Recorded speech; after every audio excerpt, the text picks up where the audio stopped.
4.5G, dijital değişimi hızlandıran, iş dünyasında kuralları yeniden yazan teknoloji. Teknolojinin zirvesi bu tarihi değişime öncülük ediyor. Turkcell Teknoloji Zirvesi. Merhaba Hardware Plus izleyenleri. Turkcell Teknoloji Zirvesi'ndeki programımız devam ediyor. Yanımızda gerçekten açıkçası benim için çok önemli bir konuk var. Anousheh Ansari, kendisi uzay turisti. İlk kadın uzay turisti. 2006 yılında uzaya çıkmış bir insan ve aynı zamanda bir girişimci de. Kendisi bu projeleri de destekleyen bir insan. Kendisiyle de hemen kısa bir röportaj yapacağız. Hello, first of all, thank you for joining us. And I would like to ask you about summit. What's your general opinion about this? And this is your first time in Istanbul, I guess. No, I've been to Istanbul before and traveled through Turkey before, but the first time at the summit, and it's been a very interesting and great experience. First of all, I've learned so much about all the different projects that Turkcell has taken on, and I was excited to hear that Istanbul or Turkey will be one of the first countries to deploy 4.5G services here. So it's great. You're leading the pack in technology, and it's exciting to be part of that, growth of technology here. And just seeing all the presentations and talking about the future and how our lives will be transformed and what role Turkcell will be playing, and it's exciting. Thank you very much for this. But you're also as known as a space tourist, as the first woman space tourist, if I'm right.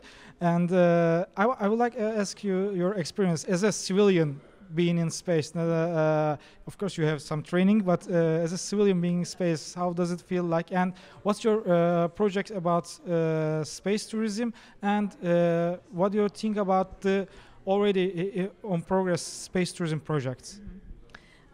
So as a civilian, actually, it was very interesting because I wasn't concerned about, performing a job or anything. I was doing this for myself. So I was focused on the things that I felt is important for me and for my mission. And that allowed me a lot of freedom in the type of science that I was doing up there and how I spend my time. It also, helped me share a lot of experiences for the first time from space through a blog, and it was the first blog ever from space, and it became very popular, and even people at NASA were reading it, and I couldn't understand why, and I realized that we had made space into this very complex technology thing that ordinary people didn't relate to it. And when I was sharing my experiences, it was through a normal person, a regular person having a regular day on space station. And people could relate to that, how I eat, how I sleep, how I brush my teeth, I lost my pen today or whatever. So those things were interesting things because they cannot understand or relate to how we live in space. So I think it was a unique experience, and now a lot of astronauts are tweeting and sharing experiences, and there's a whole renewal of interest in space because of that, the fact that they can connect. As human beings, we want to relate and connect to the experiences. So I thought it was great. I was able to do that. There was a time that people lost attention about space, I guess, right? But it's coming back again now. Yes, you can tell by the movies that you see in Hollywood. You have Martian and Interstellar and Gravity. So that tells me there's a renewed interest in space, and I'm glad to see that.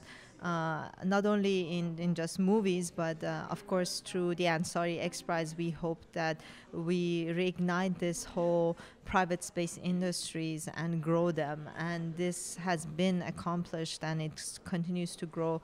And I think it's very important because going to space, or what we call space tourism, which I really don't like the word tourism because it simplifies it too much, is about reducing the cost of access to space, because once we open that frontier up, then innovators can come up with all different possibilities and uses. The same thing that happened with internet. When internet became available and accessible to everyone, all of a sudden we have all these services and things we never even imagined. So if someone asked me today how space will be used in 20 years, I can tell you, because the sky won't even be the limit at that point in time. But that's what excites me, and opening it up to competition, creating ways of using it through space tourism to reduce the cost is a very important part of that. Thank you very much for joining us. It was a pleasure to meet you, actually, and have a great space journeys for next times. Okay. Bir sonraki videomuzda görüşmek üzere. Kendinize iyi bakın. Hepinizin merak ettiği ve bir aydan daha yakın bir zamanda bizlerle olacak 4.5G'yi konuşacağız kısacasında. Öncelikle teşekkürler katıldığınız için. Şimdi önce zirve... G5'in lansmanını yaptı.